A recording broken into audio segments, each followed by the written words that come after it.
Assalamualaikum warahmatullahi wabarakatuh. Kami dari kelompok 4 akan mengulas tentang tindakan-tindakan guru dan kegiatan peserta didik dalam pembelajaran. Kelompok 4 dengan anggota ada yang Marhendra, Mauliga, kemudian Rizka, ada Siti, ada Vira Yunita, dan Widi Agung Cahyono. Ini adalah penjelasan tentang implementasi pembelajaran dalam UBD. Berikut penjelasannya.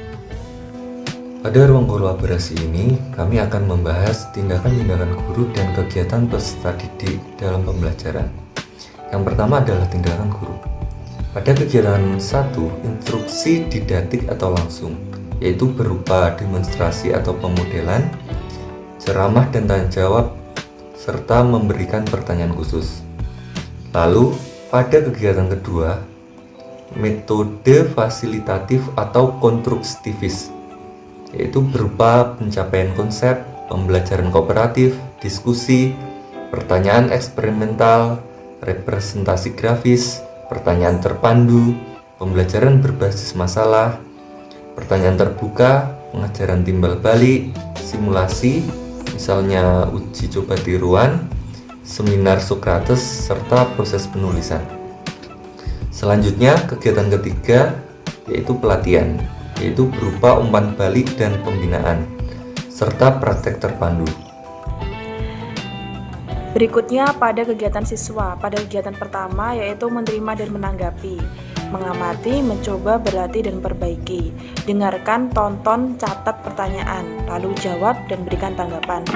Pada kegiatan kedua, membangun, memeriksa, dan memperluas, berarti bandingkan, induksi, tentukan, digeneralisasikan, berkolaborasi, mendukung orang lain, dan mengajar, dengarkan pertanyaan, pertimbangkan, jelaskan, hipotesis, kumpulkan data, analisis, visualisasikan, hubungkan, hubungan peta, pertanyaan, penelitian, simpul, dukungan, berpose atau tentukan masalah, selesaikan, evaluasi, jawab dan jelaskan, renungkan, pikirkan kembali, klarifikasi pertanyaan, prediksi, ajarkan, periksa, pertimbangkan, tantangan, debat, pertimbangkan, jelaskan, tantang, dan justifikasi, brainstorm, mengatur, menyusun, dan merevisi. Pada kegiatan ketiga, perbaiki keterampilan sedalam pemahaman, dengarkan, pertimbangkan, berlatih, mencoba lagi, dan perbaiki, lalu merevisi, mencerminkan, perbaiki, mendaur ulang. Untuk selanjutnya, pertanyaan yang kedua yaitu kegiatan mana yang menurut Anda cocok dan sesuai untuk peserta didik kekinian. Nah, ini menurut kelompok kami, kegiatan 2 adalah kegiatan yang sesuai dengan peserta didik yang bisa dikatakan kekinian. Nah, kegiatan peserta didik yang membangun, memeriksa, dan memperluas adalah penerapan pembelajaran pemecahan masalah. Nah, pemecahan masalah bagi peserta didik ini dapat dipandang sebagai proses untuk menemukan kombinasi dari sejumlah aturan yang dapat diterapkan dalam berbagai situasi dan kondisi yang baru yang membutuhkan solusi. Nah, pemecahan masalah juga berkenaan dengan upaya yang dilakukan oleh peserta didik dalam rangka mengkombinasikan berbagai konsep yang telah diperolehnya dalam pembelajaran, sehingga menjadi berbagai persoalan yang muncul.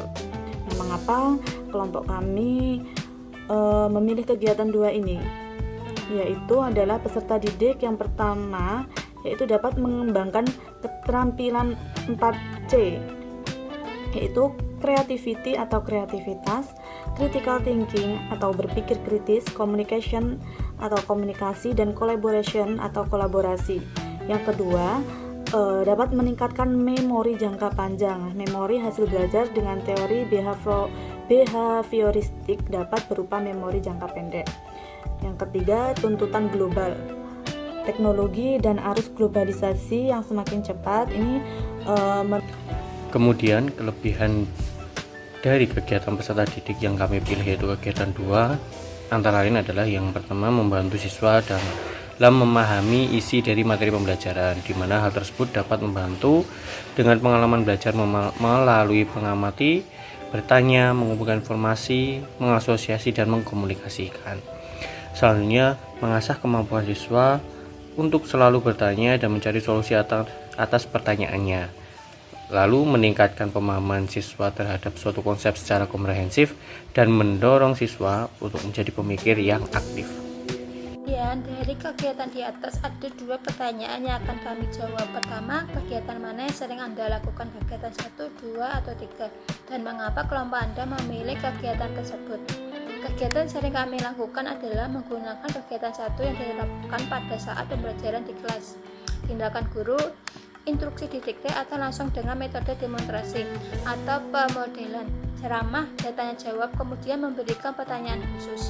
Namun dalam beberapa waktu metode fasilitatif atau konstruktivis juga digunakan seperti pencapaian konsep, diskusi, dan pembelajaran berbasis masalah.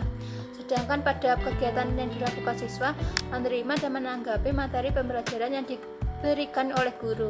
Alasan kami sering menggunakan kegiatan 1 tanpa dipungkiri dipengaruhi oleh beberapa faktor, antara lain adanya sarana-prasarana sekolah yang kurang mendukung, jaringan internet, LCD, proyektor, kemampuan dan pengalaman yang masih kurang, dan menganggap kegiatan 1 adalah kegiatan yang mudah dan tidak lazim digunakan pada pembelajaran di sekolah dasar.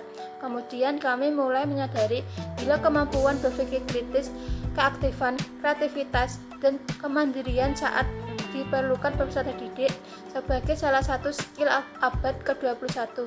Oleh karenanya, secara sadar kami belajar menerapkan kegiatan 2 untuk pembelajaran di era abad 21 ini dengan metode fasilitatif dan konstruktivis, yaitu pencapaian konsep melalui pembelajaran kooperatif, diskusi, pertanyaan terpadu, pembelajaran yang dilaksanakan dalam kelompok, belajar heterogen dengan melakukan diskusi antara peserta didik dan antara guru dengan peserta didik.